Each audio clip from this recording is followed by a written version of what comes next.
So So, Elise, I heard, gosh, we were talking the other day, getting ready for some of our programs, and you were telling me that you're officially on your board now. How's that going? yes, I am. I'm a director, An officer or just director?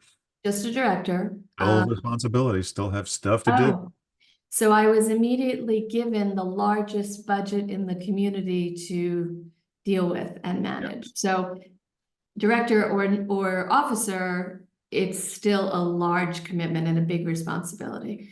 You're still And smiling. So you know what? I have to tell you, I feel that really proud of the work I've done, Mhm. and what we've accomplished. It was a little unnerving to kind of understand from the inside what was really happening, Yeah. and had to learn. There was a learning curve for me in terms of the area of work that was being done that I'm a liaison for. Yeah. So I spent the better part of 7 months kind of just observing and learning and taking notes and making small modifications, small changes to process and things, but also uncovered so much that wasn't okay. So I made suggestions to the board. I negotiated a new contract. I called 12 other companies. Mhm. Um, I only got 7 return calls out of 12. Hang on a minute. You said 12. Did you know Yes. you don't have to do that, right? I mean, you can do. It's funny because there's a misnomer out there. People think you have to have 3 bids and you have to have this many bids and blah, blah, blah, blah, blah. You don't. So that's amazing. And when you said you only got 7 responses, most Well, people most people don't even reach out to 7 providers. So be happy with the 7 responses. I'll tell you why. I mean, there's a real reason why. Yeah. Because the area, and I'm not going to talk about what it is, but it was a $500,000 budget, Yeah. right? And But for that line, you're not the whole community, it's half a no, million no, just for the particular line. area that I had been given as a responsibility and to be the liaison for. So Okay. Okay. the reason I did is that while I understand boards, I understand contracts, I understand the process of things, I didn't understand and I had no expertise in the area that this contract covers. Okay. So reaching out to as many companies as I did gave me a tremendous opportunity to be educated, right? And learn what I didn't know and learn whether the company we were using was doing the right thing or not. And I found out in many cases they weren't, You right? know, and I'm glad you did because before you go on, what I want to throw out there for anybody who might be watching or listening is that it's always great, no matter how much you get along with service providers, you like them, you love them, whatever it is. So often they're fantastic at the beginning. Yes. Then comfort sets in. Then little things begin to slip through the cracks. But because you love them, you let it go. Maybe next time it'll fix. So my point is, no matter how great you get along with your service providers, no matter how much you think they're great for your community, don't be afraid to stay on top of them and make sure things are getting done the way they were outlined from the beginning, because everybody's great in the beginning. But You have anyway, a contract. yeah, So I found when I took over, I read our contract and then I started to hold them accountable for what our contract said. yeah. They were unhappy about that because they hadn't been held accountable for a very long time. How long So, were they there? uh, Give or take. Over. Don't give me an. they were there 25, about approximately 25 years. Uh, you went. I was going to ask over 10. So anyway, yeah. So we sat down, we had a tremendous amount of conversation about what wasn't getting done, what needed to get done, Yeah. and them fulfilling their contract. And I was met with a tremendous amount of pushback and then some hostility and then some spiteful behavior. And it all just led me to replace them. Replacing them was not so easy in a community, right? In an HOA that is as old as their contract So they were here in the community as the second provider for that service. They got comfortable. They got comfortable, but there was never a conversation that they said, Lisa, how can we help? How can we fix this? How can we make this right? We want, and I actually said the words, it's a pretty big contract. Yeah. I'm not quite sure why we can't come to an understanding. But I made sincere attempts for a long time, and then Sounds like ultimately, there was a little entitlement going on there, is what it sounds like. so there was tremendous entitlement. Yeah. And I don't want to dig too further into it, but just it's a cautionary thing for all board members, right? There's a reason that in Florida, if any one contract is more than 10% of the total community budget, you must bid it out. You must get other proposals, right? That's Florida statute, and you can't quote me because off the top of my head, I don't remember the No, statute. there's just nothing that says it has to be 3. Everybody has that 3 in their head, but my point earlier was that everybody thinks it's 3, but it doesn't have to be 3. So I'm impressed that you got 7 replies. Well, I'll go back to that for a minute because I reached out to 12 people. Remember, I knew nothing about this service that I was now responsible for. So I really needed to educate myself. I wanted to hear what all those companies had to Yeah. say. So I invited them all onto the property to take a look and give thoughts and suggestions and a proposal, right? Yeah. What would it look like if we were to choose to work with you? I got out of the 7, I actually got 5 proposals. Okay. I actively negotiated 5 proposals. And it came down to lining them up, pros and cons, and one stood out heads and tails above the rest. Right. Now, we're only 3 weeks in, so I can't tell you yet how we're doing, but I'll check back with you in 90 days and let you know how the transition's been. We've had some bumps, but it's about communication, and as long as they're willing to correct what hasn't gone well, you can never ask more of anybody.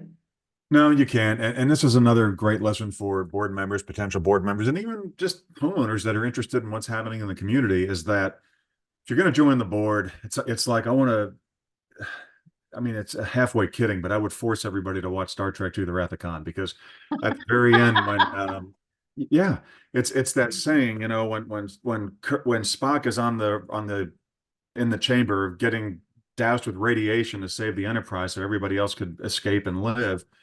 Kirk is like, why? And Spock is, the famous quote, the needs of the many outweigh the needs of the few. Very good. Outweigh the needs of the few or the one.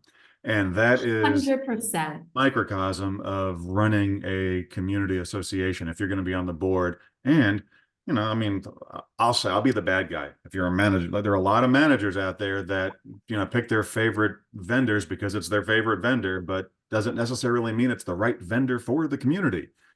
So yeah, could not have said Star that Trek better. 2. You could not have said that any better. And because they were here for so long, I did get a lot of pushback from residents that were original owners and were really pretty unhappy. Yeah, how could you kick Charlie out? What are you doing? Exactly. They've been here forever. Yeah, they have. Yeah.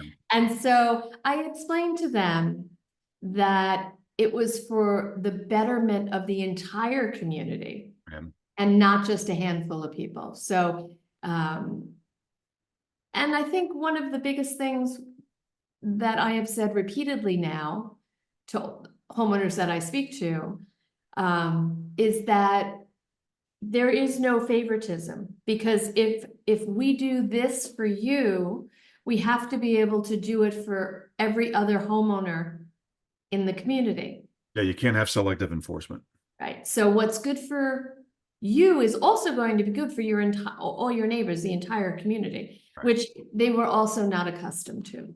Right. So I think that sometimes just fresh eyes.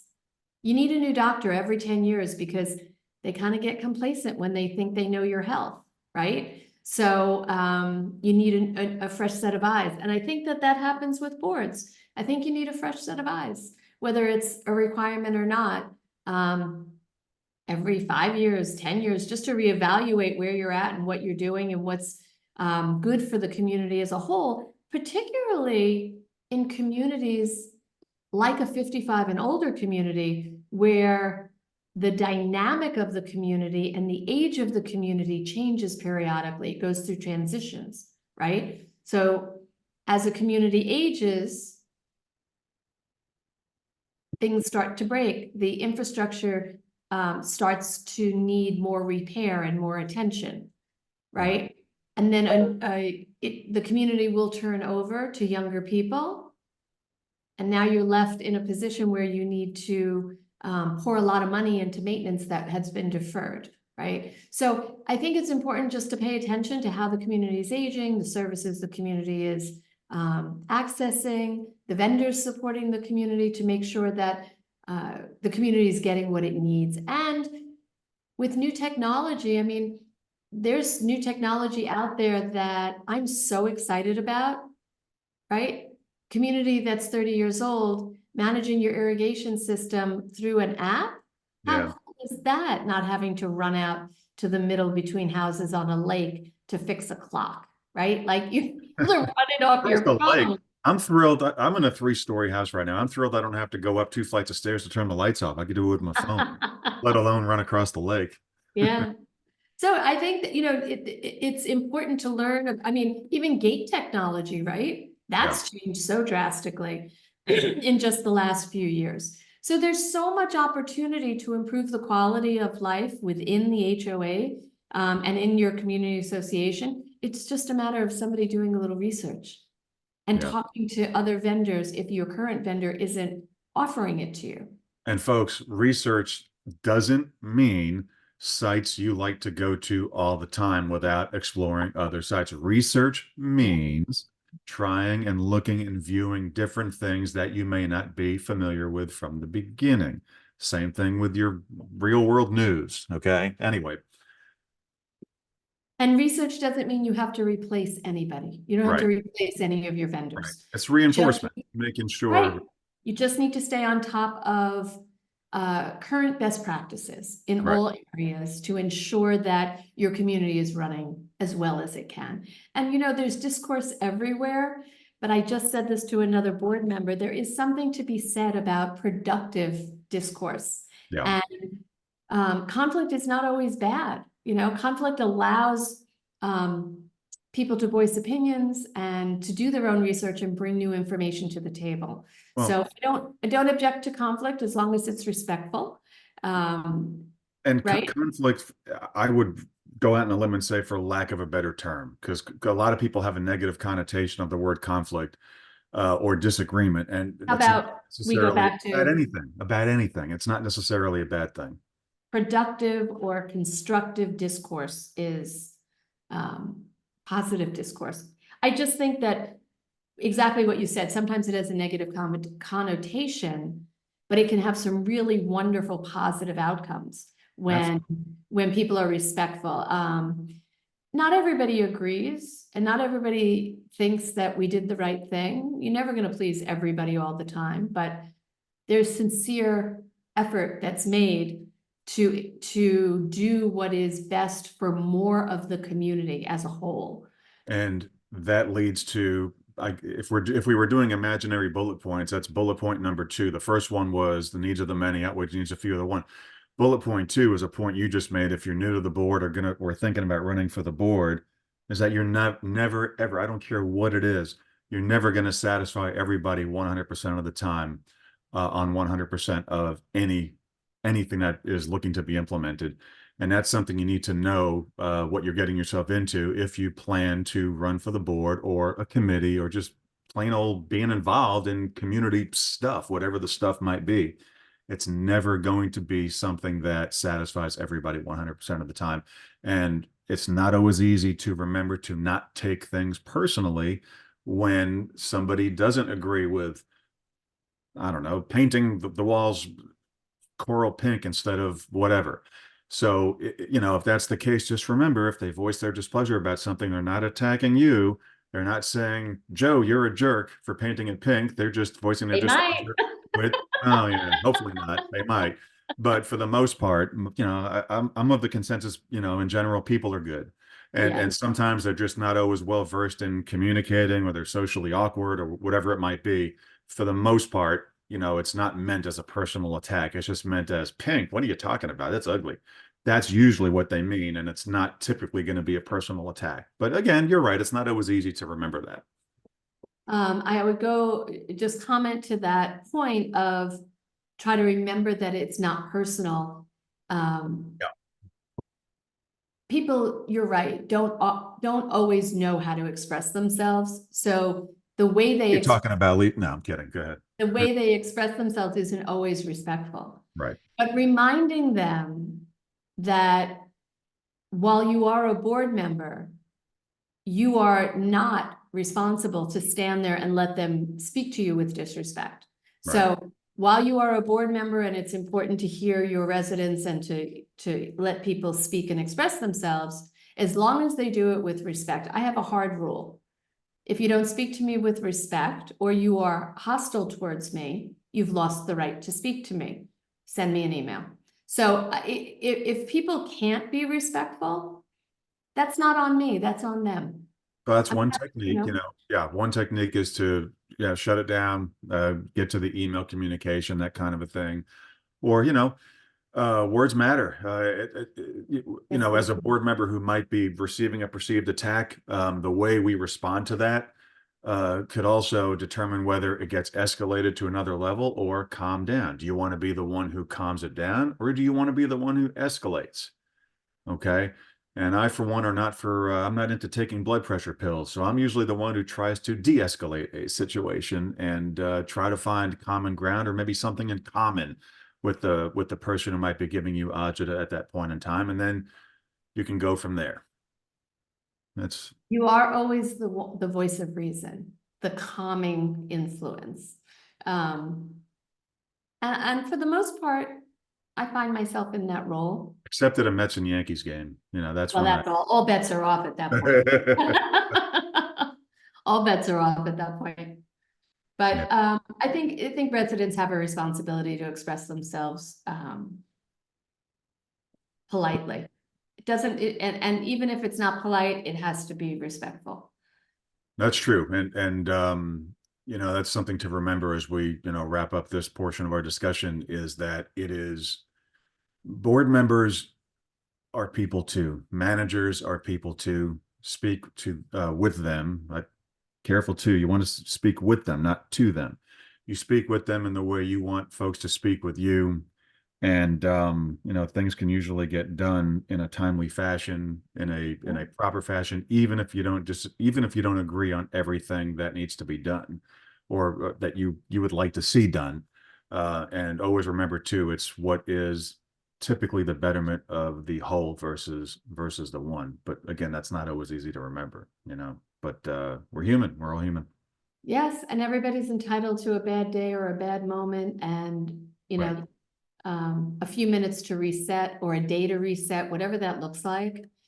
But if you're considering participating on your board, if you are a board member, if you are planning to run for your board in the upcoming election season, just remember, while you have responsibilities, your residents have responsibilities as well. And I say that because when I put a boundary up the first time publicly, it was met with shock and awe. Like, why would she say that? It seemed that other people on the board had not done that, and it really made a difference. I think it made an impact on folks. I let everybody know I'd always be willing to have a difficult conversation as long as it was respectful. Sure. And when they crossed the line, the conversation would end. So I really haven't had much of a problem with that.